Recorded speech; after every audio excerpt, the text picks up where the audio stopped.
Hello mga mare! Welcome to my mini vlog.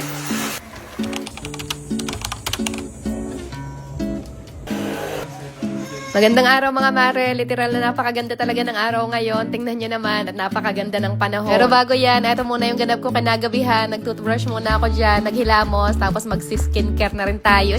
Ang dami pa rin kasi nagtatanong ko na daw yung mga skincare na ginagamit ko. Kaya eto, at i-share ko lang ulit lahat sa inyo. Unahin natin dito sa sabon mga mare, eto yung ginagamit ko, yung Beauty White Soap ni You Glow Babe. At ilang months ko na rin tong ginagamit. Dati na nga kayo nanonood sa mga vlog ko. Nako, alam nyo yan, saksi kayo na hindi talaga ganito ka-light yung skin ko dati. Hindi pa rin naman ako ganun kaputi ngayon mga mare, pero mapapansin nyo talaga na parang mas nabanat yung skin ko ngayon, mas nag-light, tapos mas naging glowing din. After ko naman maghilamos, gumagamit lang din ako ng facial toner tsaka ng Rejuve cream ni You Glow Babe. Yung toner tsaka yung Rejuve cream, every other day ko lang siya ginagamit para hindi lang masyado mahapdi sa balat, pero pwede naman siya araw-arawin. Tapos ito namang sabon mga mare, every morning at night ko siya ginagamit, at yan na rin nga yung ginagamit ko sa buong katawan kapag ka naliligo ako. Tapos sinasabayan ko lang din itong Shepo Apple Juice tsaka nitong Beauty White Capsule bago ako matulog sa gabi. Nagtatanong naman kung pwede daw ba to sa Batodo Moms. Yes, pwede naman, pero much better kung ipakonsult nyo rin muna sa OB or sa doktor nyo para masigurado din kayo. Ako kasi mga mare, nag-stop na nga pala ako magpa-breastfeed sa batang maliit. Mga 1 month mahigit na rin yata. Mahigit 2 years old na rin naman siya ngayon, tapos magana rin naman siya kumain. Kaya feeling ko naman caring na talaga siya iwalay. Nabukasan naman, pagkagising namin, diretso na rin ako kagad nagligpit dito sa kwarto at magpapalit din nga ako ng bedsheet at mga punda ngayon. Masarap na rin dumungaw dito sa bintana sa may kwarto namin mga mare, dahil ayan, at may mga halaman na nga sa paligid. Sa mga nagtatanong nga pala ng link nitong bedsheet na tinanggal ko, ilalagay ko na lang din yung link niyan sa comment section. In-order ko lang din yan online mga mare, Holler Mall yung brand niya. Sobrang ganda talaga ng tela niyan, kaya eto nga, napo-order pa ulit ako ng isa pa. Sobrang kapal kasi nitong foam namin ngayon mga mare, kaya naghanap talaga ako ng bedsheet na mako-cover pati yung dito sa may gilid ng foam, at eto nga yung nahanap ko. Ganito yung tela niya, malamig siya sa bala, tapos isang set na siya kapag binili nyo, meron na rin siya kasamang dalawang pillowcase. Kasi ito namang color pink na pillowcase mga mare, separate ko yan in order, pero parehong brand pa rin at sobrang ganda din ng tela niya. At kung nagustuhan nyo rin nga yung bedsheet na yan, yung link, ilalagay ko na lang din sa comment section. Natapos ka naman magpalit ng bedsheet, eto, at nag-vacuum lang din muna ako ng sahig.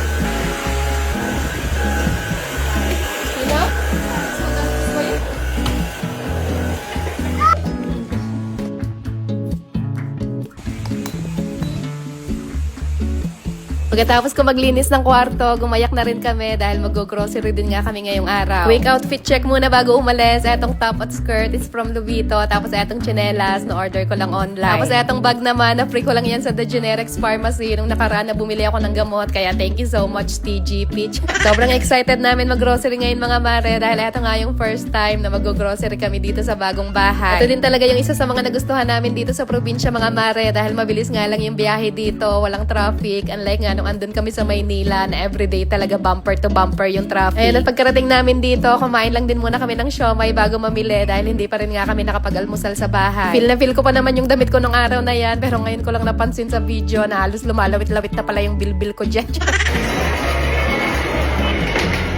Dito nga pala kami mag-grocery ngayon sa Walter Mart Balayan. Ewan ko ba mga mare, nasanay na talaga kami na sa Walter Mart nag-grocery, kaya ito pa rin talaga yung hinanap namin dito. Natawa nga kami dyan, lalo na tong batang maliit, dahil meron silang ganitong push cart na pwede nyong isa kayo mga chikiting nyo dyan habang namimili kayo. Na nga pala kami nakapag-video ng pamimili namin mga mare, dahil ang pagkakaalam ko bawal mag-video dito sa Walter Mart, kaya konting clip na lang tong binidyohan namin. Syata, yun lang muna ulit ang aming mga simpleng kaganapan ngayong araw. See you again sa next vlog. Good night na muna. At ayun lang muna ulit for today.